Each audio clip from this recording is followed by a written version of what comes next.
Class Rowan, did you attend last time too? This is the first time I'm joining, Okay. so yeah. Okay.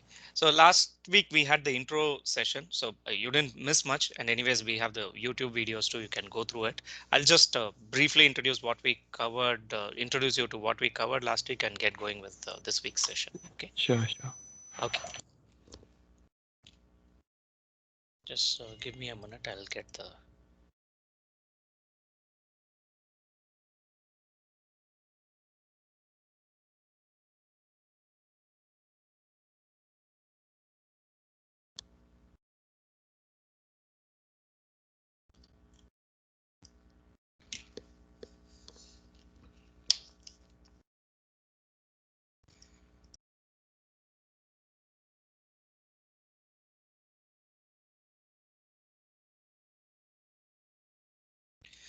Okay. We'll get started.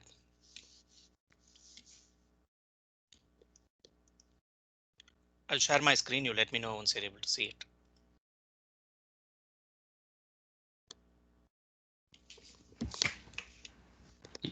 Yes, we can see it. Okay. Fine. So good morning and welcome to week 2 of AI with TensorFlow Masterclass.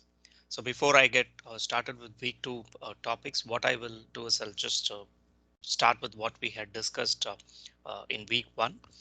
So we started with the introduction to the course, like what we are going to cover. We have the sessions planned for 6 weeks. So we started with the introduction to the course, and then we moved to the main topic, which is artificial intelligence, machine learning, and deep learning. What is the difference between amongst these three? And also we started looking at types of machine learning algorithm, which are basically supervised and unsupervised. We have reinforcement learning, but I didn't get into that. For now, I've stayed only with supervised and unsupervised learning, and we saw the difference between those two. Just to give a quick summary, supervised is when we have a relationship between the set of outputs and inputs. We have a known relationship, the inputs being the characteristics, and decide output what we want to see. For example, like if you want to categorize whether an email is spam or not spam, that is the decide output. There are some characteristics which you look at, like depending on whether the email has a lot of capitals, it has got particular words. Based on these category based on this characteristics, you conclude whether the email is spam or not spam. So this is an example for supervised learning.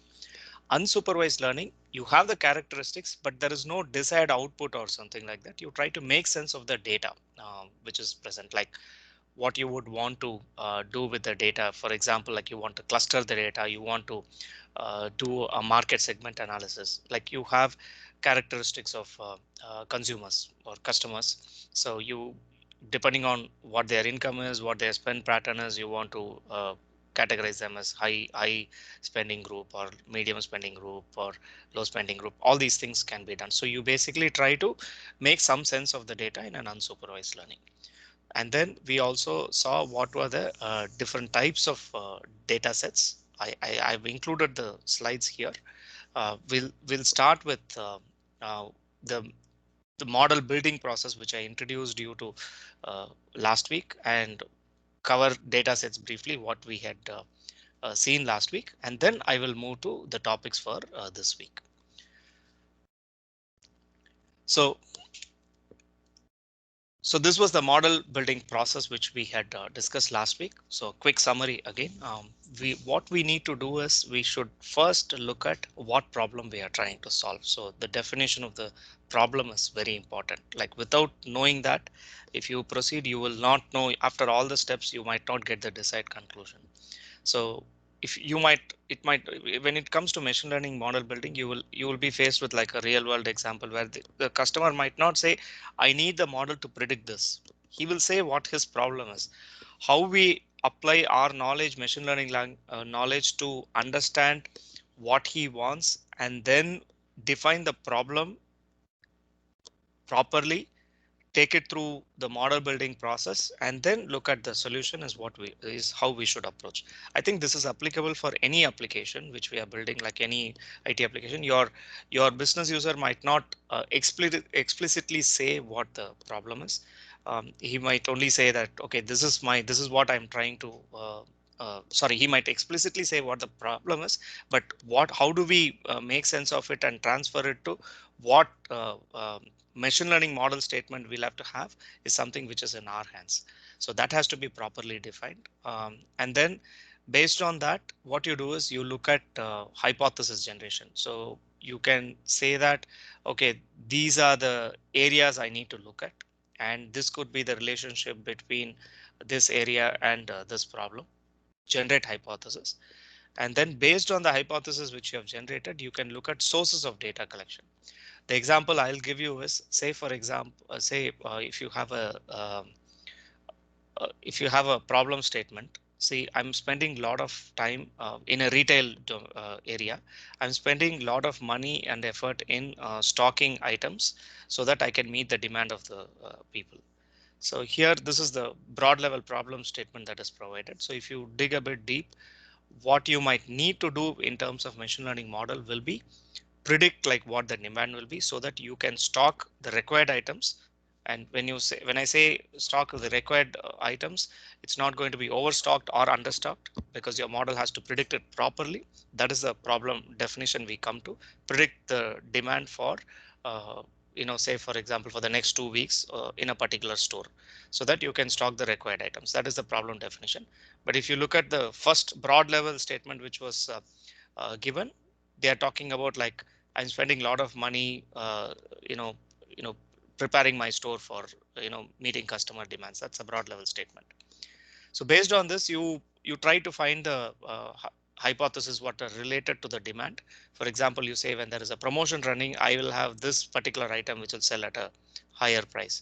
Or you say that depending on the location of the store, I'll have high priced items selling. Depending on the area of the store, these might sell more. So you have such hypothesis. So what you do is, based on the hypothesis which you build, you collect data. And after you collect data, you need to explore the data. Sometimes data might be from different systems. You need to bring everything together, and data might not be in the format which you want. So you explore the data, make sense of the data. And what you do is you also transform the data if required, prepare the data basically for you to feed it into the model and do your work. Before you get to the model, there's one more step. Depending on the problem definition which you have made, you should also identify what metric you're going to use for determining whether the model is working fine or not. There could be several metrics which you can look at. It could be very simple, like the demand, the example which I gave to predict the demand of a retail store. You can say that how correct the difference between the predicted demand and the actual demand can be a simple method. That I just gave a simple example, but it's a lot more complex than that. You need to get to a root mean square log error which you need to find. So that was the metrics which I had used for this particular project. So basically the idea is to arrive at which metric you will use to determine whether the model is predicting correctly or not. That is something you need to identify. And after you have done all these things, go into model building.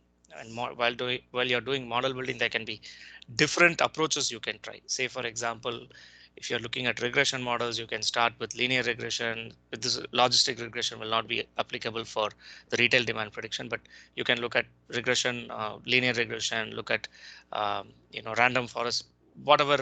I mean, based on what the situation demands, you arrive at what model you'll have to choose and look at building those models, and then finally take it to model deployment, production deployment, so that you can continuously uh, keep predicting and correcting if required. These are the various steps towards model building. What I'm not covering in detail is the model deployment, because the machine learning pipeline itself, converting that from model building environment to production itself is a big process. So the model deployment, the last box which you see here, is actually a lot of stuff, but that will be in a detailed discussion. So I'm not covering that in detail here. I think someone had a question. I'll pause a bit for questions.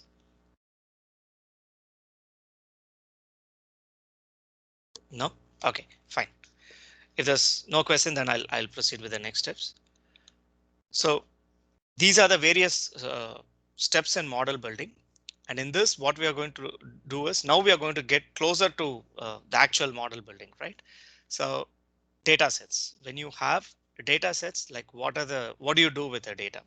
So before you get to the model, there are two, three things you need to understand. See, if you look at data sets which you will be receiving, if you'll have, say, for example, if it's supervised learning, what happens is you take the training data set. Okay, you take the data set, and what you do is you will split it into two data set and test, and sometimes into three train data set, validation data set, and test data set. I'll tell you what is the reason behind these things. See, what you're doing when you're building a model is based on a particular data set. This is for supervised learning. What you're doing is, or even for unsupervised learning, this is applicable. Only thing, you'll not have an output and versus input relationship. When you take data sets, what you try to do is you feed it into an algorithm so that the algorithm can make sense of the data and have a generic business rule which it will build. For example, like you in a normal application, what you would do is the user will provide some inputs. You will code the business rules, and there will be desired output. Say, for example, if you're talking about a banking application, a person wants to withdraw some money, then a simple logic will be like he enters the details about how much money he wants to withdraw, and then you have a simple business logic, check his balance. If the balance is more than the withdrawal amount, then you allow him to withdraw. This is the rule which you have added, and you get the output that withdrawal can be allowed. This is a normal IT application scenario, but in case of a machine learning scenario, what happens is you have the set of inputs and you have output.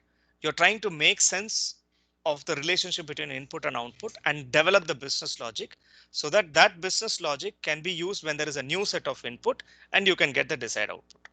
This is machine learning that is happening, right? So you make the machine learn what the logic is. So for this, if you're going to use the complete set of data, where will you test it?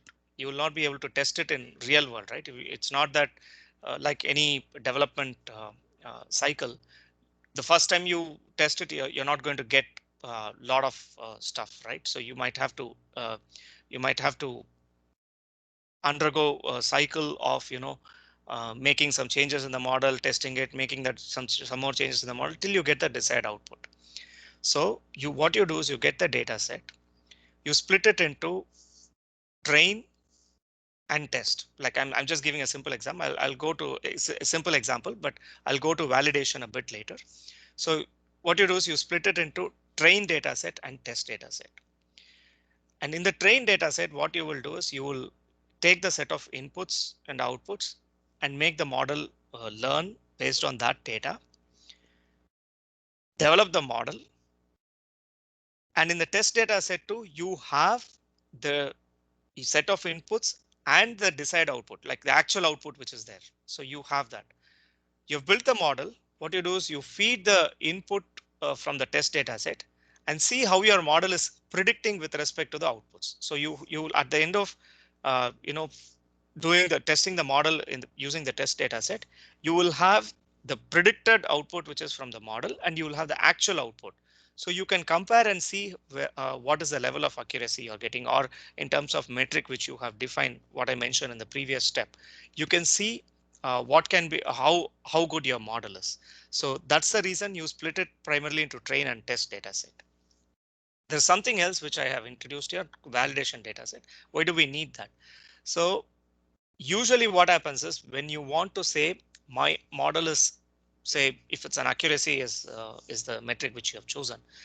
If you want to say my model is say 95% accurate or something like that, you do it on the test data set and show that as a metric. But in the train data set itself, say if you want to change some of the parameters of the model and see whether you're seeing any improvement in the model, you need to test that with a smaller data set, right? So you split the train data set itself into train and validation data set. What is the difference between validation and test data set? In validation data set, when you actually train the model using the train data set and then you apply it in the validation data set. But what you do here is you are allowed to fine tune the model here and make some changes, go back to the training data set, come back to validation till you get the desired result. After you get this, you take it to the test data set, and test data set will be used to announce the accuracy of your model or the metric which whatever you have chosen to say that how good your model is. So that's the only piece you will be doing. The important difference between validation and test is you cannot tune your model when you reach the test data set phase. You can do that in the validation. Some of them they skip the validation phase. They just split it into train and test data set and proceed. There are approaches, but basically you take, say, if you have 100 lines of 100 records for a data set, you'll split it into 50 to 60% in train data set, 20 to 25% in validation, 20 to 25% in test data set, so that towards the end you can announce to whoever your customer is saying that my model is this accurate. I have taken care of all model tuning to ensure that I can get this level of accuracy. I'll pause now for any questions.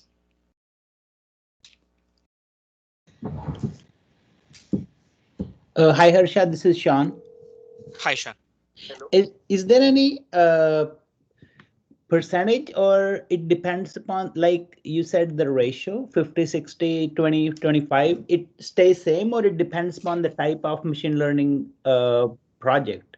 See, this is largely the same, and it also depends on a bit of machine learning project, because if you're having a continuous stream of data where you need to do the, say, if you're doing something based on a web traffic data or something like that, Right. which keeps constantly changing, you're like, I mean, what you can even skip the validation, you can validation and test phase, and because every time it's going to be a new type of thing. So to answer your question, there is a recommended percentage, but it also depends on the project which you're taking. Yes. Yes, I'll ask my question more. Like, for example, if it's for a medical application where a doctor has to tell something what has happened, like for X-ray, so that has to be really, really accurate. So in that case, will I train more, validate more, or I test more? Okay. So in terms of the data set split, it is going to be largely the percentage which I mentioned here. Right. But if you're talking about accuracy, what data you take in for the train set, what data you will take in for validation test, that is important. So you mentioned that, say, I've done a project where I tried to predict a disease based on X-ray pictures. Right. If I remember it right, I had around, they gave me the train and test data. I think I had around 18,000 pictures for the train data. Okay. Okay. And each of those pictures, it had the picture information was there, plus it had the age of the patient and some more additional information like some history of some disease or something like that, and the result whether the person had that lung disease or not. Okay. So Right. this one I had around 18,000 test data points and 5,000 sorry 18,000 trained data points and 5,000 test data points were given to me for me to do the model building. So in this, the accuracy of the training, the how good your training data is very important. If you're covering all the possible areas, say a simple thing will be, if you're trying to predict whether you're trying to build an algorithm to say whether it's a cat image or not. I'm just taking a simple example. And for training this model, if you're going to take all the pictures where cat is running, okay, and you train the model, Right. and in your test or in your actual real world scenario, you have a picture where cat is sitting, okay, then your model might run into problems. Your accuracy will go for a toss. Okay. Thank So you. the Yeah. the while you have this is more like for the process of development of the model. Right. But what you're talking about to increase the accuracy of the model or how good the model should be, that is something which you will have to use in terms of, there are many techniques which you'll have to use in terms of ensuring proper train data, test data. That is one. And of course, choosing the right metric, choosing the right model, all the problem definition, everything will come into play. How you analyze the initial data, you explore the data, any transformation that you need to do, everything will come into play to build a proper machine learning model. But these steps are to give you, see, you need a process to say whether the model is good or not, right? Right. So these are the steps towards that. Did I answer your question? Yes, thank you. I guess it's more towards having accurate data in the first place. That will Yes. make everything more efficient. Thank you. Yes. So if there are no other questions, then I'll move to another important topic, which is bias and variance.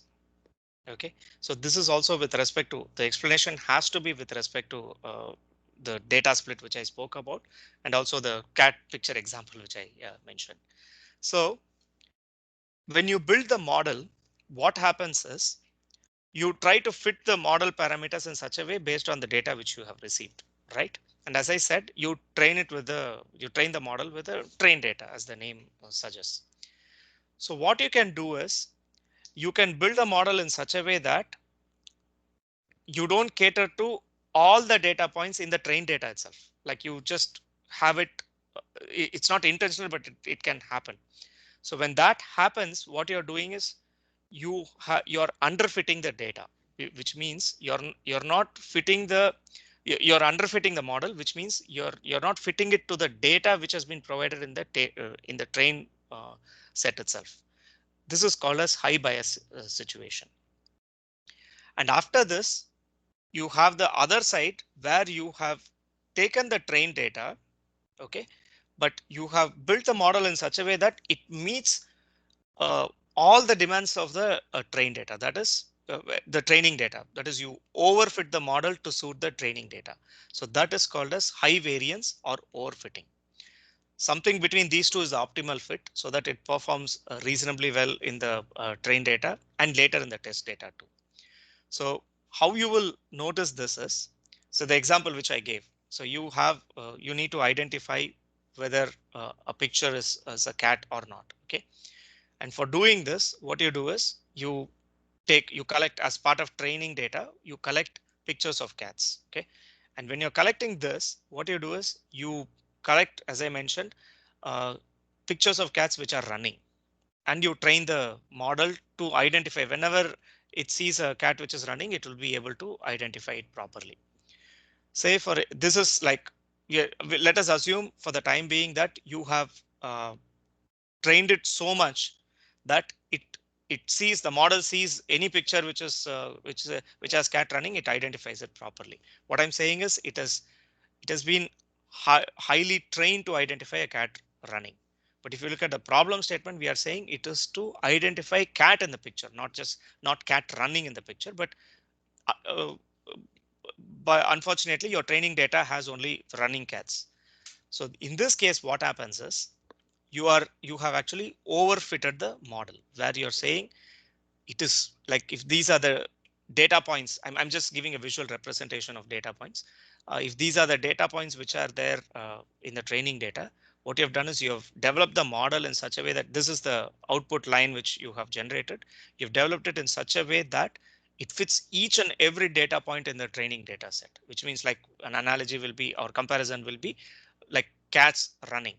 When you do this, what happens is in your test data or in the actual real application, if you get a cat which is sitting, then the model will fail. It will not be able to identify. So you have overfitted the model. This is a high variance scenario. The same thing when you have the cat running, what you do is you build a model in such a way that it doesn't identify all the cats running. Okay. But it identifies majority of the cats which are running. Because please remember the training data has only cats running. Okay. So then you have underfitted the model. You haven't done the proper fitting of the model. Optimal fit will be somewhere in between, like where you don't 100% fit it, but it also takes care of other scenarios. So that like when there is a new real world scenario, it can take care of it. So that is the optimal fit we are talking about. So this is bias and variance. And when you are doing model building, what you should do is you should avoid both these. Obviously, you shouldn't get into high bias situation or have high variance situation. You should aim at having an optimal fit. The reason I'm saying this is when you build a model and when you try to evaluate whether the model is working fine or not. Okay. When you do that, if you remember, I mentioned that we'll do like training set and test set. For now, I'll not get into validation set, but if you split it into training set and test set, and when you do this, you build the model, you use scikit-learn or TensorFlow or anything, you build the model, and then what you will do is you will check whether the metric which you have identified is being met in the test set or not. When you see that, and you will also see how it is behaving in the training set. Both these things you will have a comparison and a graph. When you see that, if you notice that in training set the model is performing better over a period of time, and in the test set you see that it is falling down, then it means that you have overfitted the model to the training set. Okay, and in case of bias, which is underfitting, if it is not behaving well both in the training set and in the test set, then you have underfitted the model. So you know that you need to fine tune your model parameters in such a way that you get to the optimal fit. So this will help you if you understand what is high bias or high variance situation. It will help you decide like how you need to go about doing your model building, or whether you need to fine tune your model. That is something which you'll have to do. Any questions about this?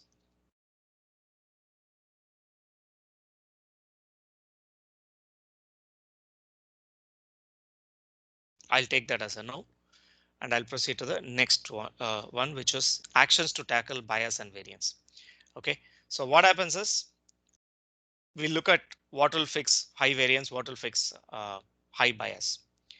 So when we are saying high variance, please remember we have overfitted the model based on the training data, which means like training data, there's very high level accuracy, but when you take it to test, you see an accuracy dip. When that happens, what you do is you know that you need to get more examples, like the point which Rohan mentioned, right? If you want it to be model to perform well in the actual scenario, like you're doing the building in a with a subset of data of what would be there in the actual scenario, right? If your model needs to do well in the actual scenario too. So you see that you've built a beautiful model in the training data, it's showing very good results, but in the actual scenario, it's not doing well, then you have a high variance problem. So how do you tackle those things? What you do is you get more training examples, like proper examples. As I said, like if you've trained your model with a cat running, what you need to do is you should get more pictures with a cat sitting, cat lying down, other possibilities, so that uh, when the model is taken to the real world scenario, it identifies any situation, any picture of a cat. So get more training examples, and you should also try with smaller sets of features. The reason I'm saying is, say if you go by the example which I give, the cat running, what it is doing is the model is looking for a particular position of the leg, and that is the only position it's going to go with, and then build a model so that it correctly predicts a cat running, but it's not able to predict when cat is lying down or sitting, because the leg position is different. So you have zeroed based on the training set. There are features which it has developed, and that features, like it has taken it to a next level. Like too many features are from the training set are being considered for doing the model building. So we should identify what would be the relevant features that need to be taken for representing the real world scenario, and look at having a smaller set of features that would fix high variance. When you take smaller set of features, what is happening is the model will not be highly overfitted for the training data. It's going to be not that highly fitted, but at the same time we should take the relevant features so that it can do well in the real world scenario also. So this will fix high variance. But if you have a high bias where your model is not performing well in the training data itself, then we should look at adding features. You can look at adding polynomial features, like if you're talking about say as this case, for example, say these were the data points, and we took a linear line. Linear model is what we had assumed and tried to fit it. Say, for example, we went for linear regression. It tried to fit, but what happened was there were points which were not proper. So what we can do is we can look at adding a parabolic, which will be polynomials, which will be like instead of y is equal to mx plus c, there might be x squared component or something like that. Or if you have multiple features, then look at multiplying two features to get in the equation, I mean, to get to the optimal fit. At the same time, we shouldn't do too much of this. OK, that will take you to high variance. So it's like you need to adjust it. Depending on how your results are, you need to decide like which step you will take. Adding features in case of underfitting the model, adding polynomial features will also help you overcome high bias or underfitting of the model. Decreasing lambda and increasing lambda, this is a regularization parameter which you will add. Since I haven't introduced you to that, I will not talk about this. But these are the steps which you need to take depending on how, when you're doing the model building, you'll try some, you look at the model results in the training data and in the test data. Depending on what the result throws, you can decide on the steps which you need to take. Any questions about the actions?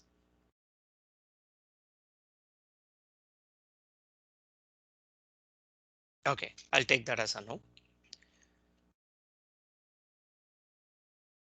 So I've introduced you to some terms like the types of the training data, test data, validation data. I've introduced you to terms bias or underfitting, overfitting or variance. I've also spoken about the significance of doing the optimal fit of the model. So this is where we are. Now what we are going to look at is, I spoke about a detailed data exploration and transformation that would be required. So I'm going to talk about the importance of data exploration. It's not that you get the data source and then you just straight away pass it through the model for you to uh, do the model building, right? It will not be, the data might not be in the format which you want. You might have to do some pre-processing. Sometimes you'll have to do feature engineering, like based on the features which you have received. What you can do is you can engineer to new features and then add that to the model inputs and look at how your model is performing. I'll give an example for that a bit later. But what we are going to look at now will be the data exploration that you need to do, the pre-processing of data that will be required. Okay, so data pre-processing. Okay, before I get into the details of this, you would have heard of this statement: genius is 1% inspiration and 99% perspiration, which means there's a lot of hard work that goes behind, being genius. I always remember Roger Federer when I come across this statement, because he's considered to be a genius, right? Anyone who has that magical ability to uh, transform the game to a new level. There are many others who are doing, some of them do it. The hard work will be very explicit. People who follow tennis will understand what I mean. Um, Federer makes it look very simple on the court, while you look at others like Rafa Nadal, who has achieved as much as Federer has achieved, or maybe more than what Federer could achieve in future. He works very hard, and the hard work is very much evident. So they generally say genius is like, it's a person who makes it look very simple, as though they are born with the capability. But Federer always says this: I work very hard to get to that level. So the underlying statement is genius is 1% inspiration and 99% perspiration. Nothing is achieved without hard work and smart work. The same thing is applicable for machine learning also. So when you get the data, it's not that everything is going to be given to us in a plate and then we straight away decide like which model we need to choose. Like we'll go to that model and then train the model and give that as an output. There'll be good amount of analysis which you need to do for a data. There could be several reasons for this. Your data source need not be single data source. It can be from different systems, and different systems might have different ways of storing the data. So you might have to bring them to the standard format. That is one. You might have issues with data itself. Sometimes you might have missing values. What you do with, say, like there are some pieces of information. Not every field will be marked as mandatory and everyone will be collecting that information, right? But that field might be important for you to do the model building. So you might be having some cases of missing values. What do you do in that case? That is one. You might have categorical values. See, earlier in this session, I spoke about doing an X-ray project, right? Determining whether a person has a lung disease or not based on the X-ray pictures. One of the parameters that was provided to me was whether the patient is a male or a female. So this becomes a categorical data, right? What do you do with categorical data? You can't pass the information directly to a regression model or any other model saying that this person is a male, this person. You can't pass that text data, those things. NLP is different or natural, but what I'm saying is in a mathematical model building, you can't pass the data straight away. So what do you do with categorical values? You have something called one hot encoding, which you will do. I'll talk about that a bit later. But how do you deal with categorical values? And there could be issues with respect to range, like what the range of the data is between, like for the same um, parameter, like what could be the different ranges from two different tables, for example. So how do you deal with that? So what you do is, and also range can also give you other problems, like you can have ranges which are like in thousands. Like if you take a particular, say for example, if you're talking about uh, area of a house, like if you're trying to predict what the price of the house is, you're doing the model building, the area of the house could be in, you know, in hundreds of square feet, right? So you have a range, and if you're going to, model building is also like, it is a lot of mathematical computation that goes into this, right? So if you're going to give a high value, then for the learning of the model itself, it will take high computational power and a lot of time to get to that level. So what do you do with those things? So some of the things which you can do is, missing values, you can decide like you will replace them with some values. What values you will replace them with, that is something which is dependent on the problem you're trying to solve. You can look at the simplest approach you can take is, like if you have a column where you have like 100 rows, and you have like 90 rows are filled and 10 rows are not filled. What do you do for the 10 rows? Maybe you can take the average of the 90 rows and fill them in the 10 rows. Or you can look at taking a mode. You can find other means of doing it too. So you basically arrive at what you need to do with respect to missing values. So that is something which you'll have to look at. And categorical values, you have something called as one hot encoding, which you will do. For example, like if you're like the patient example which I gave, if you're having male or female, what you do is you have a column saying male, and you have another column called female. Wherever you have male patient, mark that as 1, and wherever you have female, and mark the female column as 0, and do the other way around if you have a female patient. This is called one hot encoding, which you can do. And when you have ranges of data which are difficult to handle, what you can do is you can look at normalization or feature scaling. Normalization is basically, say if you have as I mentioned, like if you have like 100 data points, and then each the range of the data is say from 100 to 1500. So what you do is you normalize the data. You take the mean of this and divide it by the standard deviation. You will normalize the data. You can also look at scaling the data, say by a multiplicative factor, dividing it. Sorry, when I say multiplicative factor, with a decimal multiplicative factor, look at scaling the data so that it becomes smaller numbers, so that it can be passed to the model for it to process it faster and with lesser computation too. So these are some of the steps which you need to do. And we should also arrive at one point which is not mentioned in the sliders, like you can get data points from different sources, and how do you bring everything together to form a single table? Maybe you'll have to concatenate two tables to get to that. All these things are possible. Like the retail demand prediction, which I was talking about, when I did, like the data that had to be obtained was like I had to get the store data. I had to get the data from marketing department for promotions. So I got data from different tables, and I also got product data, like what are the different product attributes that were there. I had to bring all these things together to build my model. So sometimes I might have to concatenate columns. I might have to, when I say store data, I'll also get the the sale in that store, and for over a period of time. Sometimes you might have to add a new feature. Like in this model building, we found out that, say the sale of a product 52 weeks before, that is 1 year before, uh, will help you determine the demand. So what will happen is they will not give you the data saying that, okay, this was the amount 1 year back.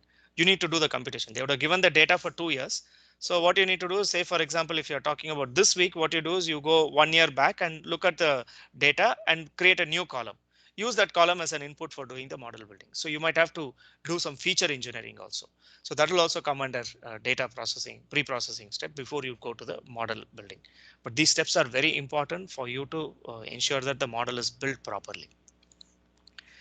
What I'm trying to do is cover all aspects of model building before I get into the actual model. So this is to give you all the steps which are there, which you need to follow for getting to a model building. I'm not deliberately staying only with just the model algorithm, so that you get the holistic picture. So I'll pause a bit for questions.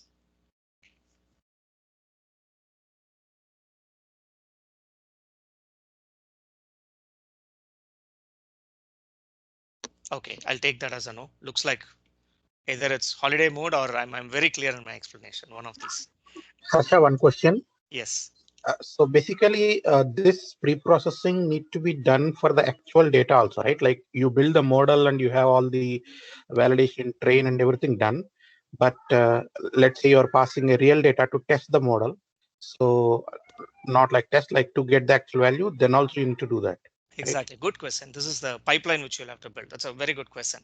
So when you're doing the model building, you're, as you rightly mentioned, you have the train data, test data. Before you do that, you do the pre-processing.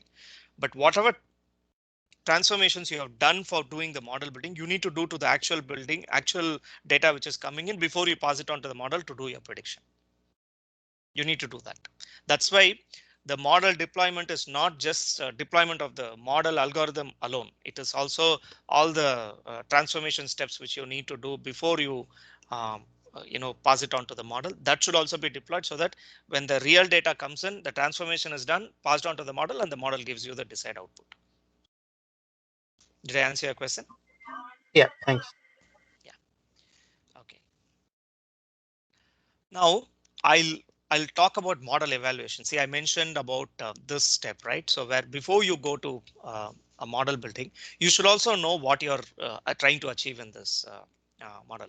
See, one is defining the problem properly. I gave the Alice in Wonderland example last week where I mentioned like you need to know where you're going to for you to choose the right path. Now, so this was a quote from Alice in Wonderland. So I'm saying the same thing. At the same time, when you know where you want to go, you should also know like how you will measure whether you have reached the destination properly or not is something which you should know. That is where the metrics identification comes in.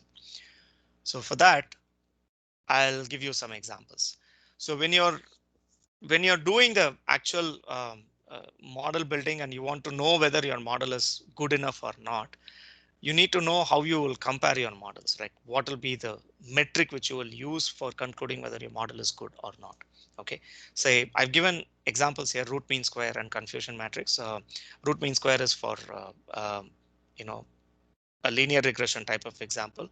Confusion matrix is for binary example, that is the classification type of model building where you know whether the answer is whether it is yes or no type of thing. Confusion matrix is something which you can do. For example, like we spoke about a couple of things, right? Cat picture, whether it's a cat picture or not. 1 or 0 is a classification.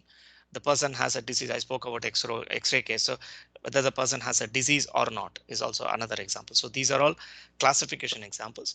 The other one, root mean square, is more used more for regression, where it is the output variable is you know continuous. That is, you're trying to predict the house price based on various parameters. So house price has a range, right? So it is not 1 or 0. It's not a binary output. So you have different mechanisms which you can use for evaluating a model depending on the model too. So first we'll talk about a regression model where there's continuous output. Okay, so some of the things which you can take will be like mean absolute error is something which you can take. For example, like in your test set, you know what is the actual output, and you using your training set, you've built the model. So what you do is you look at the predictor output from the model in the test set. That is, you pass the inputs from the test set input parameters to the model, get the predicted output. At the same time, you also know what the actual output is. So you can just take a difference and find the mean absolute error. Um, Very simple metric which you can use to determine whether your model is doing it correctly or not. For example, like if you're saying that my house price, the model predicted that it would be $560,000, but the actual price was $650,000, then the difference is $90,000. So $90,000 is the uh, mean absolute error. So what happens here is like in this case, it doesn't, if you take that as a metric, it doesn't differentiate, it doesn't punish, it does differentiate, but it doesn't punish large errors. So some of them, what they found out was at the time of model building, it's better if you have a metric which takes care of, the large errors, punishes large errors, but at the same time, it allows smaller errors. So what they did was the simplest thing which they could do was square the mean absolute error, get mean square error. Okay, fine. This definitely when you have large errors, say I gave an example of 90,000, say when the difference is say 300,000, square of that will be even more. So if you take that as a metric, then what happens is you have the bigger errors getting more punished.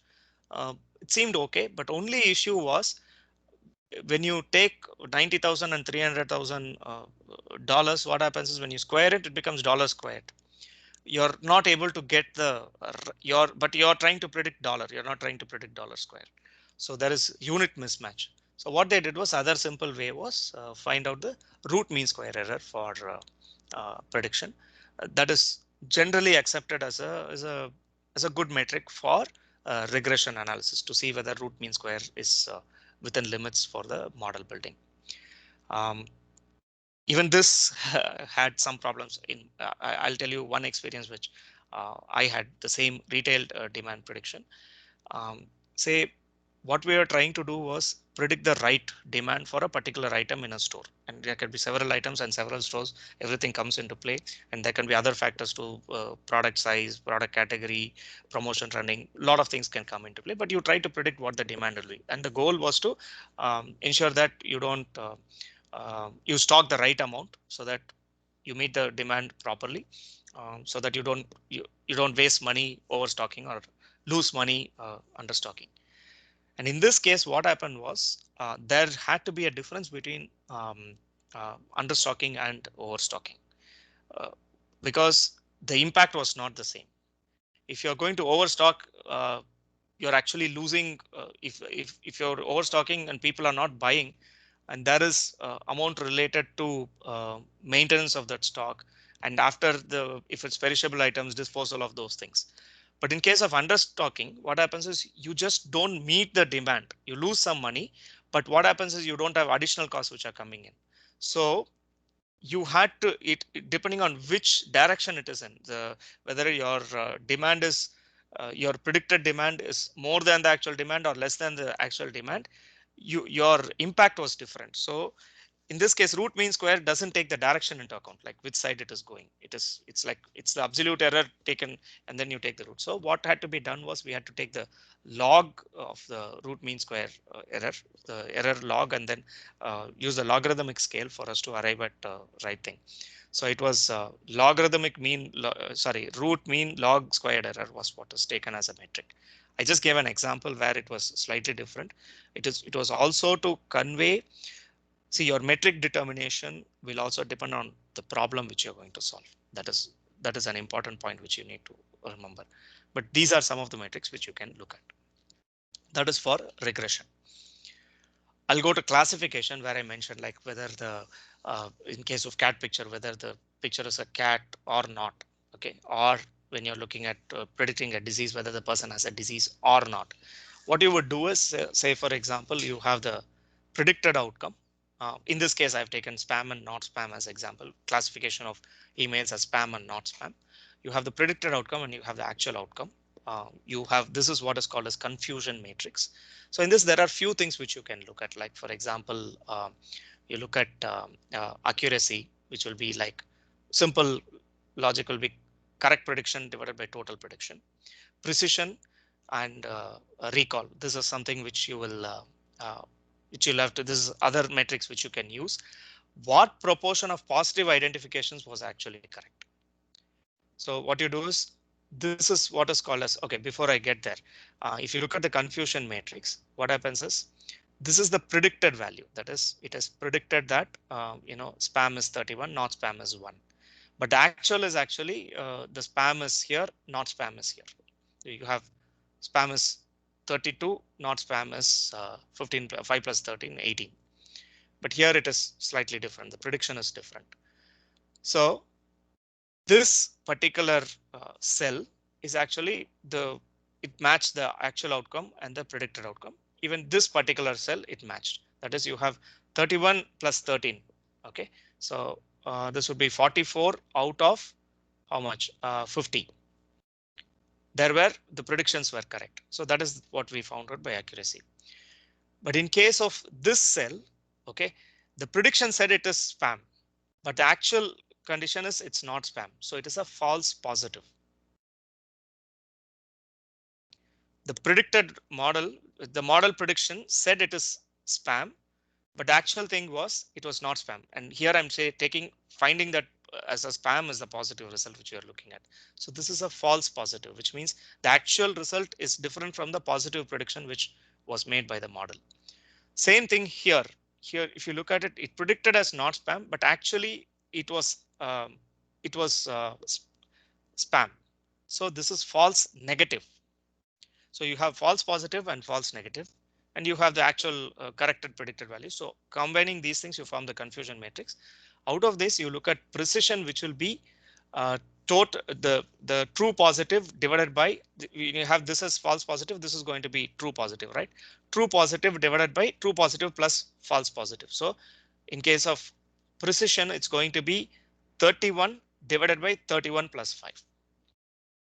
You have recall, which is the ability of the model to find the relevant cases within a data set, which will be true positive divided by true positive plus false negative. That is true positive divided by true positive plus false negative. So 31 divided by 31 plus 1, which is 32. So the recall is 96%. Where will you use these things? That is important. Once again, it depends on the situation. Say you take a medical condition. Sometimes there will be a medical condition where you'll have two levels of test, and say the first level of test is done with a model building. So as we mentioned, like you take the X-ray pictures and before you actually get the sample from the patient and check whether the patient has the disease or not, what you do is you take the X-ray picture, pass it through the model, just determine whether the person has got a lung disease or not. If that is the situation, what happens is, see, you would want this model to predict even doubtful cases and take it forward, because there is a second level of testing. But you shouldn't miss the, when I say doubtful cases, you shouldn't definitely miss the actual cases. So that is what you need to have for this model to be built. In that case, what happens is, what proportion of the positive identifications was actually correct is what you'll have to look at. So you need to have this with high precision. There can be other example where you might have like recall to be significant. So depending on the situation, you decide like which metric you can take. Specificity is ability of a model to find negative cases. So that is also there. You can use that too. So depending on what the situation demands, you decide which metric you need to use for your model to determine whether the model is behaving properly or not. As I mentioned here, say you're fixing the right metric depending on the situation is very important to determine whether the model is performing correctly or not. You need not remember all the examples here. I just gave as an example, but the idea you need to get is when you're defining the metrics, just ensure that depending on the situation, you choose the right metric to evaluate your model. That's the idea you need to get. Don't be bothered about remembering the details which I had given. What is the right metric? It depends. Another point is like, say, a $10 difference in a house price is not going to make a big difference. You can be okay with the model, but $10 difference in some other price where it is $50 is the price of the item, then it makes a big difference because it's 20% of the price. So it depends on the problem we are trying to solve for us to find the right metric. Any questions about this?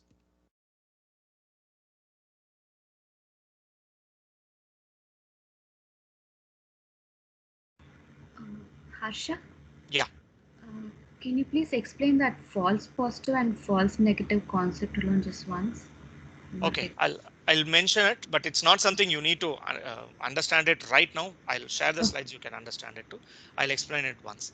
So what happens is you have a matrix which you built where you have the prediction results here, whether it is spam or not spam. OK, and you have the actual results here, which is spam or not spam. When I say prediction, this is from the model. If you remember, I said we split it into training set and test set, right? And then what we do is we have the, in both these sets we have the actual results with us. So in the test set, what you do is you build the model based on the training set, and you have the model in your hand. You pass the inputs from the test set to the model. You get the output, which is going to be the predicted output. At the same time, for the same set of inputs, you also have the actual output, which is there. Okay, you compare both these things. So what we are saying is this is the predicted output and actual outcome. And this is for classification case where it's like binary, whether the result should be 1 or 0, like spam or not spam, cat picture or not cat picture, disease, has disease or not, does not have disease. So these are the examples I'm talking about. So if you look at that, you build a matrix with that. You have the actual outcome where you're saying of the, like whenever you have the predicted outcome, you have the actual outcome. Amongst these actual outcomes, say what was actually a spam, the model could predict like these many items as spam and one item as not spam, like 31 items as spam and one item as not spam. This is based on the actual information which we have. And another category, which is not spam, actual outcome. Amongst those, when the model should have actually predicted as not spam, it's predicted 5 items as spam. And when it's supposed to predict as not spam, it predicted 13 items. So this is, if you're saying prediction of spam as the positive result, which we are looking at, this is a false positive. The model predicted this as spam, which we are saying that's a positive result, which we are looking at. We're saying it predicted as spam, but it's not the positive. Actually, it is not the positive. It's not spam. So it's not supposed to be positive. So, but it model predicted as positive. So it is false positive. Here in the second row, the model was supposed to predict only 13 items as not spam. Okay, but it predicted one more item, which is one as it predicted 13 items as not spam, but it also predicted one actual spam item as not spam. So which is this negative result which the model predicted, but it shouldn't have predicted as negative item. It should have actually put in this category. So it is false negative. This positive negative is based on the target we are trying to achieve here. Predicting as spam is the positive result which we are looking at. If you flip it, the whole thing will change. Okay. Yeah. Yes, Is sir. it clear now? Yeah. This is Thank you. what is called as confusion matrix, which will be used for many classification problems to arrive at whether we are solving the problem correctly or not, whether the model is behaving properly. Okay, so we have half an hour left. What we can do is I'll go for a quick 5-minute break because I'm going to get into the actual models now. And one word about the model. I'm not going to get into the lowest level of details or good amount of detail for the model building. I'm going to talk only about intuition of model, like what is the concept behind the various models which are there. Okay, and for one of the models I'll show the code too, but the mathematical part of it I'll try to cover as much as possible, but I'll get you the intuition of the model. You might not, I have equations mentioned in these slides, but it's okay even if you don't understand the equation, but you know what, you get an overall idea of what we are trying to do with that model. It is okay, because the goal of this masterclass is not to get you into each and every model at the lowest level. We'll have to move to TensorFlow, but before I go there, I wanted to talk neural networks and TensorFlow. But before I go there, I wanted to introduce you to simpler models too. That's the reason I'm doing this. So we'll take a 5-minute break. It's become 4 minutes, and we'll come back at. Sorry. Can I ask a question before you go? Okay. Can you please explain how we get the hypothesis from the problem definition? What is involved? Sorry, I couldn't hear your question properly. Can you please repeat? Okay. The processes for? Yeah, the problem definition to hypothesis. What is involved to get the hypothesis from the problem definition? Okay, I'll give you an example. So the retail demand prediction, which I spoke about. So what happens is the problem, the business problem we were trying to solve was profits were plummeting. Okay, and then what you do is you double click a bit. Why are profits plummeting? Either the revenue is falling or you're having high costs, right? So after doing the analysis with business, what happened was it was found out that the costs had to be the costs were high and cost cutting had to be done. So in that cost cutting area, it's a big area, right? So you can cut costs in many places. For retail, it was found out the biggest benefit will be if you actually prevent the overrun of cost due to mismatch in the demand. Like there is ordering, storage, and the related processes for a particular item in a store. You take some number into account and then you do all these things, but the demand is not matching. The actual demand is not matching what you had predicted. So a proper prediction of the demand will help you reduce the storage costs or ordering costs or wastage costs will be reduced so that the cost could be cut. That was the final problem statement we came to. So with this, like when we'll have to do proper demand prediction, what are the things, what are the ways in which we can do? So you develop hypothesis for that, like depending on the domain you are in, you determine what are the different ideas with which you can attack this problem. Once again, coming to this retail example itself, like a simple hypothesis will be, okay, I have a store in a posh locality. My assumption is that high priced items move very well in a posh locality.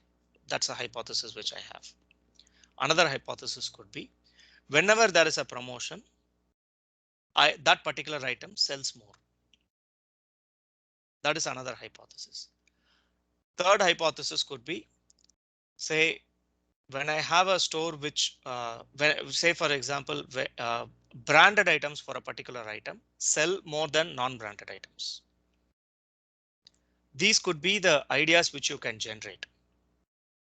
And you have the list of ideas which you need to generate. Have a when you have the problem to be solved, you're looking at means of solving the problem and demonstrating your understanding of the domain, what could be causing this problem, and try to list all those things down for you to attack the problem. That is what you do in hypothesis generation. Did I answer your question? Yeah, thank you. Okay, Thank you. with that, yeah, okay. With that, we'll go for a 5-minute break. I might have to extend the session by 5 more minutes or 10 more minutes. I hope everyone will be fine with that. Okay, so we'll come back again at 11:10 EST. Thank you.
Shall we start?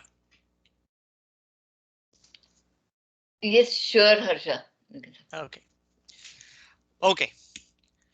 So now we are getting to the interesting portions. We process about any software development ideas is it's always boring. So now we'll get to the actual algorithms with which we are going to do the model building. But when I said like process is boring, it is like a necessary evil. You need to do a few things for you to ensure that your algorithm too serves its purpose. So that was the reason behind spending almost 2 sessions explaining what is behind these things and introducing you to various concepts. So now we'll get to the actual models. We'll look at few of the models.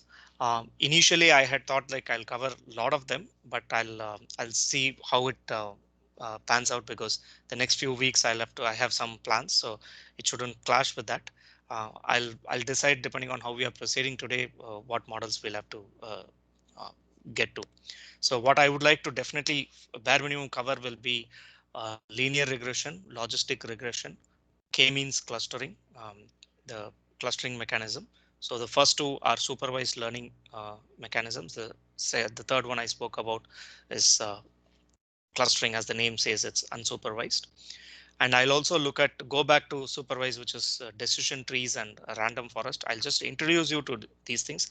All these we are only going to talk about intuition. I'm not going to get into details of um, how you need to do the actual model building, but I'm only going to talk about the concept behind these things.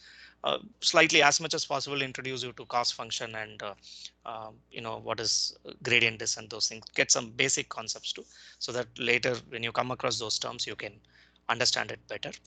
So the plan was to cover these models and take a break, move towards a data pre-processing libraries in Python, like pandas. Before we go to pandas, NumPy, pandas, and then matplotlib or seaborn, so that you can also do the data exploration and transformation part when you're doing model building, and then move to neural networks as a precursor for TensorFlow, because TensorFlow it's a deep learning library which you can use. So I want to introduce you to neural networks before I get to TensorFlow. So that's the sequence which I've planned. Depending on how well we are progressing, maybe I'll reduce the duration for decision trees and random forest. Okay. So with that, I'll start with the first one. I would say it's like the ABCD of model building, linear regression, one of the simplest models to understand. There is a bit of mathematics. As a warning, there is a bit of good amount of mathematics, but don't worry, I will try to make it as simple as possible. Okay, so for doing this for explaining linear regression, I might have to go to Excel sheet to explain. But before I go there, I'll just cover the theoretical portion. So as the name suggests, it is linear regression. First thing, it's linear, and regression. Linear meaning you're trying to fit a straight line to it. Regression, because it's continuous variable, it's not a classification mechanism. So you're going to predict, like what I said, like house price, for example, it can have a range. It's not going to be whether it's a cat picture or not, whether it's a disease, whether the person has a disease or not. It's not like that. Like retail demand prediction, which I said, okay, this will be the predicted demand for this item. So this is a regression example, right? So this is linear regression. We are trying to fit a straight line to predict the demand. So to explain this, what we will do is we'll take a simple example. You have only one input based on which you are saying there is a desired output. So we have X as the input and you have Y as the output. Sometimes like you will have other notations also, like I'll come to that a bit later, but we'll take a simple example. X as the input and Y as the output. In this case, X is the independent variable. The sets of inputs with which you are doing the model building, they are also called as independent variables. The output is obviously dependent variable because the output is dependent on the independent variables, right? So Y is equal to a linear relationship with X. So if you say linear relationship, the first equation that comes to your mind, a bit of mathematics here, Y is equal to mx plus c. Okay. For those who are not very familiar with geometric concepts, m is the slope of the line and c is the constant. Okay, when I say slope, what do you mean by slope? Is the rate at which the y value changes for a particular increment of y. That is the simplest explanation. For example, for this line, see, you see that the y value changes, say from say this is 7 to 10. So 7, okay, or I'll keep it here. So for 0, x value as 0, you have, say, assume that y is 7, and say 10, it becomes close to 100, right? So for x value of 100, it becomes 10. So it changes by 3 units for a 100 unit increase in x. So your slope becomes 3 by 100. So that is the rate at which you're changing. The gradient is what you call. I'm introducing a term called gradient because slope, gradient, all these things, and that's why you have something called gradient descent, right? So I'll come to the gradient descent part later, but this is the slope. And what is the c? Constant. Constant is like if x is equal to 0, if y is equal to 0, the constant value doesn't play a role, but it is not that way, right? So there is an offset. So here, when x is equal to 0, there is 7, right? So you need to have the constant value here. So y is equal to mx plus c is a standard equation for a straight line. Okay. So what you do is here in this graph, what you have seen is these are the data points, and this is x, this is y. Okay. What a linear regression algorithm tries to do is that it tries to fit a straight line, that is derive a straight line in such a way that the sum of mean squared of errors is the lowest. Please treat this as the training data which you've got, all these data points. OK, I'm not getting into test data now. You've got the training data with which you're going to build the model, right? So what it does is this is the training data. It has got a set of x points and corresponding output y points. You feed it into the model, and what the model does is tries to fit a straight line in such a way that the sum of mean squared errors is the lowest. Why are we doing that? Because that's the best way to fit a straight line. You know, you always anyone who has learned geometry will know that that's the best fit line, right? So you always find that. There's another term which I've introduced here, called cost. OK. Cost is actually the sum of mean squared errors between the predicted and the actual value. Why are we calling it cost? See, you're building this model. The goal of this model is to predict how how much say y value will be for a given x. OK. When you do this, what happens is and you take this to the test. You assume that the model is built, and then you take this to the test data, and then later to the real world system. The customer pays you when your model predicts it very well, right? But if the model doesn't predict it very well, what you will do is the customer will not give you the payment which you need because your model, whatever task has been given to you, is not complete, right? So there is a cost associated with the accuracy of the model, right? And how do you define that? Not when you have more errors, you have higher cost incurred from your side. That is, you're not being paid, right? So that's other way of saying it is you don't have that. You've spent time, but you're not getting the desired output. So there's cost incurring that happens. So that's the cost you pay for the model not doing its job. That's why it's called cost function. Are you with me on this? So the error metric here, what you do is like what you have taken, you take that as a cost function, try to minimize the cost so that the model can meet what it's supposed to do. And the model will be the right model if it does what it's supposed to do. So you have a cost function which you derive.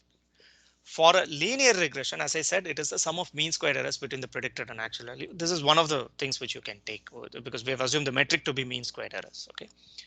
So in that what you do, but here like even the model takes it as when you do the actual building, it takes it as when you do the linear regression model building, it takes the it builds a model with this metric and tries to minimize the error. So to reach the minimum cost, what it does is it plays with these values, m value and c value, in such a way that it like the straight line could have been this way, right? Or the straight line could have been this. It could have been this. It could have been anything. But why did it finalize that this will be the straight line? Because it tries with some m and c values and finds the one which gives you the lowest cost, which is the sum of mean squared errors between the predicted and actual value. A bit complex to understand, or is it clear? Do you want me to go to an Excel sheet and explain this?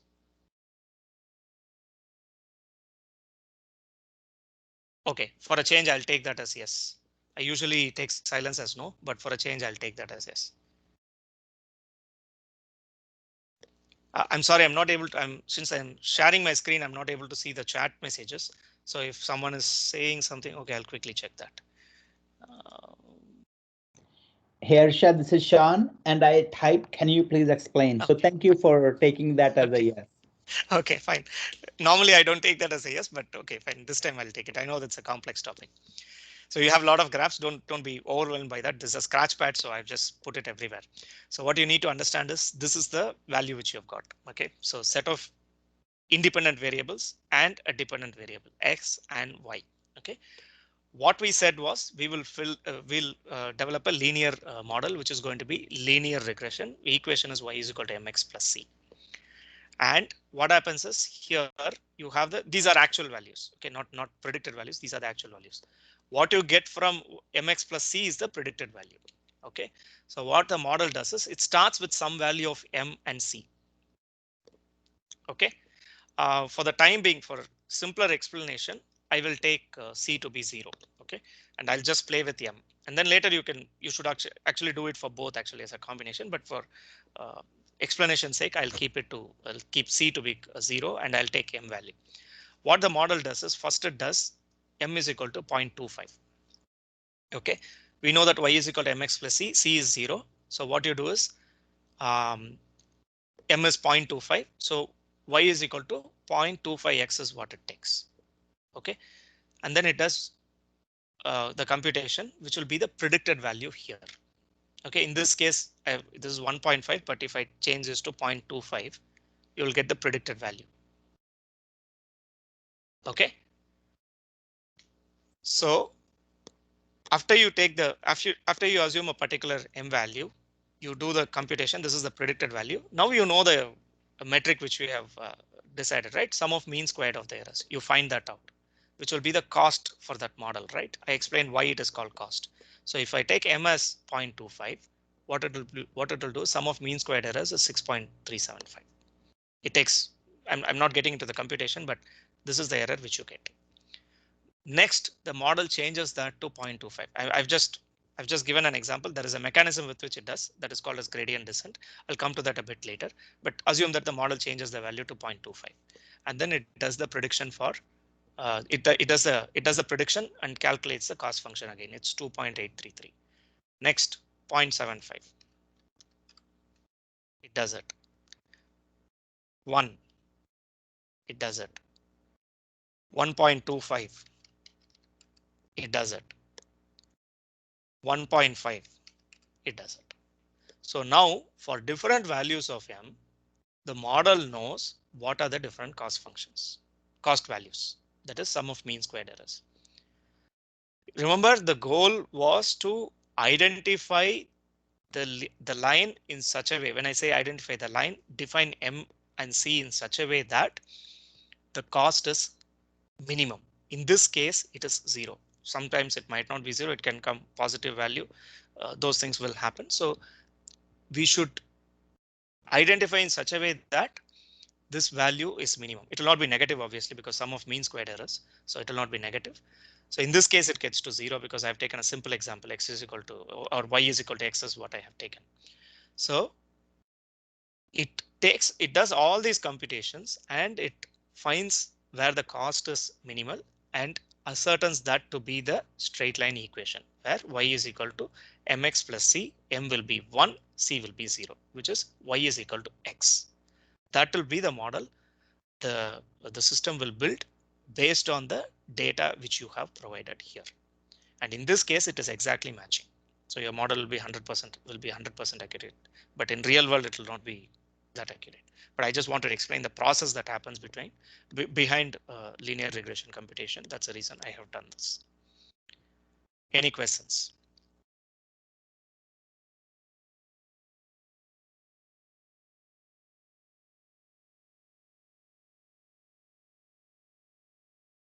So if you look at this as a graphical representation, what has happened is, if you look at y is equal to mx plus c, that is the predicted value, and the error squared, what you have taken as here.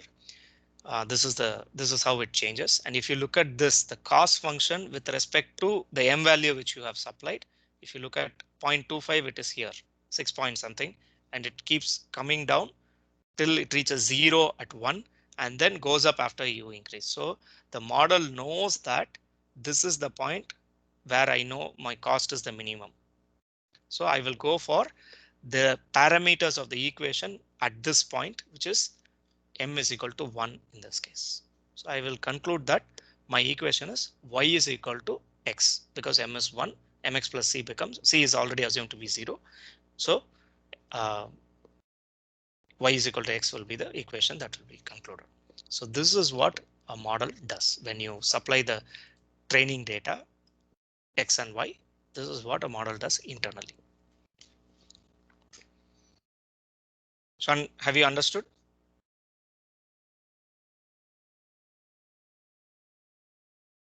Hello.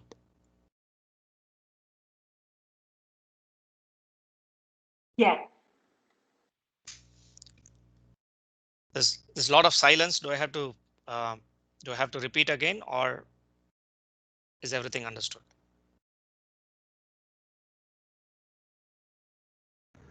Understood, Harsha. It's clear. Okay, it's clear, right? Okay, fine. So coming back to the slides. So what happens is the model finds a straight line equation in such a way that the mean squared errors is at a minimum. I gave an example with which like we could find that. So how does it do? Like there is something called as gradient descent with which it does. Okay, so don't be worried about these equations, these notations. I'll explain this. I took this from Coursera's machine learning course, the screenshots. So J is actually the cost function and theta 1 is M. OK, so what it does is, as I mentioned, it takes one value, finds the cost there, and then what it does is the new parameter value is actually the parameter is in this case is M or theta 1. The equation is actually theta 1 x plus theta 0 is the equation. Y is equal to theta 1 x plus theta 0. That's the equation. First, I'll keep it as M. That is something which we'll understand better. So the new, see, it takes an arbitrary value for M, right? It tries with that, and it has to find the next value of M. How does it find this? There is something called as a descent, gradient descent, which it does. So what it does is old parameter value, that is this value of M. OK, how it determines is the old parameter value, that is this value, minus learning rate. I'm introducing a new term called learning rate. That's a multiplicative factor into partial differential of the cost function with respect to the parameter. This is a bit complex, so I'll explain that a bit more. When you're saying partial differential of cost function with respect to the parameter, what we are saying is this is the cost function, that is sum of mean squared of the data. You differentiate it with respect to M. So there is a way you need to, I haven't shown it here because it might be a bit complex. What you do is you take a differential of how M varies with respect to the cost function. Please remember, cost function is not y is equal to mx plus c. It is the sum of mean squared errors between the predicted and the actual value. So you take a partial differential value of that with respect to the parameter. With respect to M, you differentiate the cost function, multiply it with the learning rate, subtract this whole value from the old parameter. That is how you get to the new parameter value, new value of M. Do the same thing again and again till you reach a point where you know that the cost function, you know the minimum value of cost, so that you can proceed. In terms of Excel sheet, what I'm explaining is, see, I took these values, right? I took M to be 0.25, 0.5, 0.75. What I mean by gradient descent is how the model determines, like from 0.25, what will be the value of 0.5. I took a simple 0.25 steps and I explained it to you, but there is an equation that I've explained in the slide that goes behind this calculation. Not here, but in the actual model building. So what it does is say 0.25 minus how m varies with respect to how the cost function varies with respect to m is what it takes, and then it arrives at the next value. If you need detailed explanation of the cost function and how this is done, we can cover it in the study group. But for now, just a basic understanding is sufficient. I'm only explaining the intuition behind the model, so you don't have to understand everything. So that is what it does. And in this whole thing, since this is the equation, what you need to remember is the optimum learning rate is a must, because if you have the learning rate as very high, what it does is it keeps shifting. It doesn't reach the minima properly. OK, and small learning rate will take a long time for it to reach the minima. So like a proper any system when you're controlling, you should be at the optimum level that is required. You might have questions about this diagram, which is here. I took a simple example of one parameter, that is y is equal to mx plus c, where the independent variable was only x. But you can have in a regression, you can have multiple variables influencing it. Like you can have y is equal to x m1 x1 plus m2 x2 plus so on till plus c. You can have it that way too. So when you have such a case, it becomes a three-dimensional or multi-dimensional figure. What happens is, in that case, what happens is say, for example, it has got in this case, we assume c to be 0. But here, if you have c to a particular value, then what happens is you have like multiple one more dimension added, where you have the cost function with respect to c and m here. So it becomes a three-dimensional figure. Otherwise, it remains the descent is the same. Instead of it moving this way, it's going to move in a three-dimensional figure this way. This is what you mean by gradient descent. I've just explained the basic concept behind gradient descent for it to arrive at linear regression. Sorry, the other example which I gave is multivariate regression, not linear regression. M1 x1 plus M2 x2. That's not linear regression. So this is going to be the linear regression with M value and C value. Any questions about linear regression? Intuition. I've only covered the intuition part.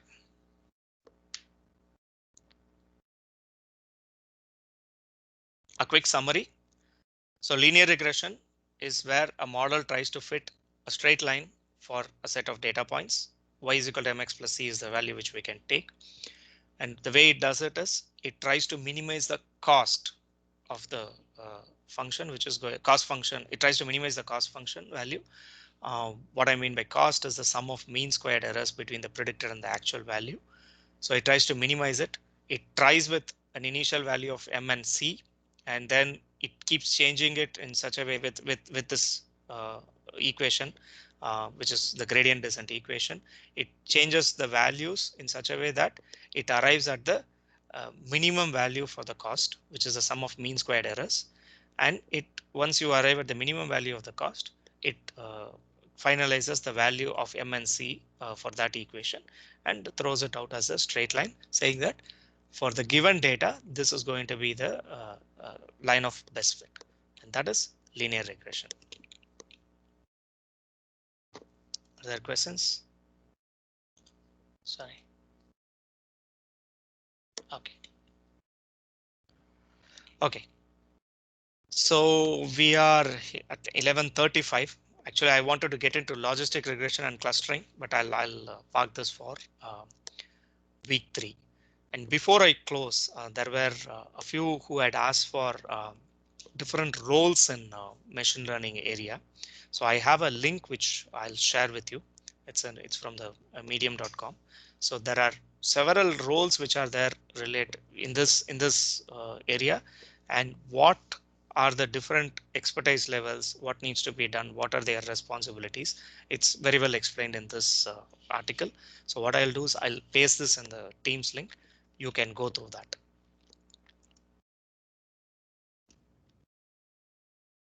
Okay. Another question that I was asked was, what are the websites you can use for learning? So I'll just quickly go through a few of them. One thing that is always you start with will be Kaggle. You can look at Kaggle website for they have like initially they had just started this as an area where they were sharing the data sets and giving a problem for us to solve. But now it has also reached courses level. There are a lot of courses which will introduce you to many things: intro to machine learning, intermediate machine learning, all these things, and they are very good. So you can start with Kaggle. That is one. Coursera machine learning is another important course which you can take. But one caveat, it is highly, it's a bit mathematical. I wouldn't say highly mathematical because there are more complex courses too, but it's a bit mathematical, particularly when it comes to neural networks, forward propagation, backward propagation, which is covered in I think week 3 and week 4. I think in that it's 11-week course. It's by Andrew Ng. He's undoubtedly the guru of machine learning, and I personally feel, and many of them feel, that he had a big role to play in taking machine learning to the people. So Coursera machine learning is the course. It's a Stanford course which is offered in Coursera. So that is something which you can talk with. Many of the things which I explained are also taken from that, and few other areas too. KD Nuggets is another site you can look at. That is also good. You can get a lot of information. If you subscribe to this site, you can get a lot of information what is happening in the machine learning world. I've already subscribed, so I'll not add. So you can get a lot of information every week, like what is happening in the machine learning world. This is something which you can use. And Udemy is another place where you can definitely look at. Udemy, I'm a big fan of Jose Portia's courses, and he has a very good course for machine learning. Like anything which he starts with Python, web development, all these things are areas which he covers. Um, but machine learning, his courses are also very good. Machine learning A to Z is another course in Udemy which you can look at. I've mentioned these things here in my slides, I think, towards the end. 1 minute. Yeah, it's there in the reference. So you look at these things, machine learning at Jose Portilla courses, you can look at these things. If anyone is interested in deep learning, once again from Coursera, from the same group, Andrew Ng's deeplearning.ai, you can subscribe to that course, but that's advanced course. Data science specialization is something which I did long back. That's a 9-course specialization, but it's an R, but it explains the data science concepts very well. It's that's also another good course where I've learned a lot. So these are some of the things you can start with.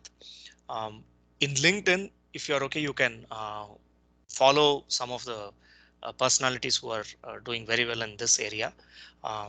Andrew Ng himself, deeplearning.ai is something which you can follow. There's another person, a data scientist from Australia. Steve Nowry is his name. I think I'll give you the name. 1 minute.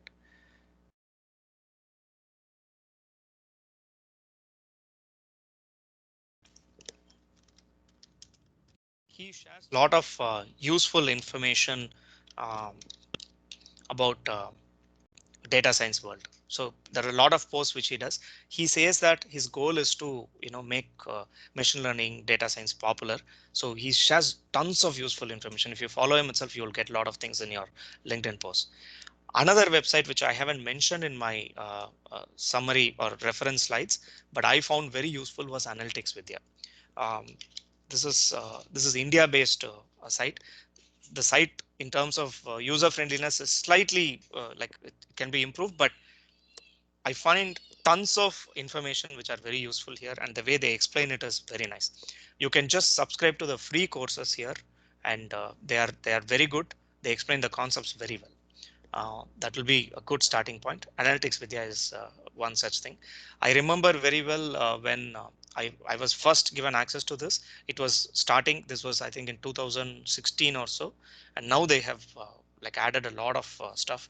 Millions of daily active users or monthly active users. I don't remember what it was, but it's a place where you can find a lot of practical examples with which you can understand machine learning. So these are the sites which I can, from based on my experience, I can recommend. So with that, I'll stop this week's session. We are slightly behind. the reason I'm stopping with linear regression is I want that to go in so that I can move quickly with respect to logistic regression, clustering, and other algorithms. So next week, I'm going to cover a bit of coding. Also, we're going to talk about Python libraries, and hopefully the intuition for the other algorithms will also get over. And we'll see how things go after we complete the next week's session. So with that, I'll stop. Any questions?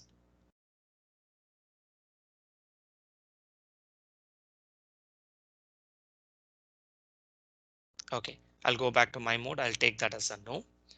So thanks a lot. I have a quick question.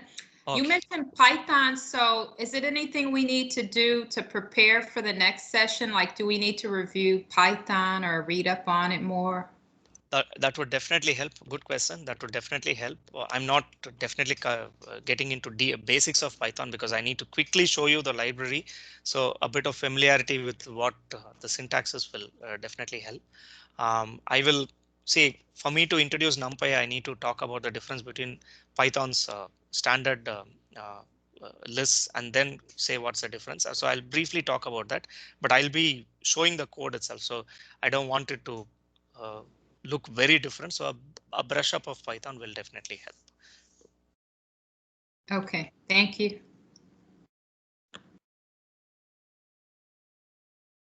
Okay, so before we close, as always, like I'm reachable at harsha.testoper@gmail.com.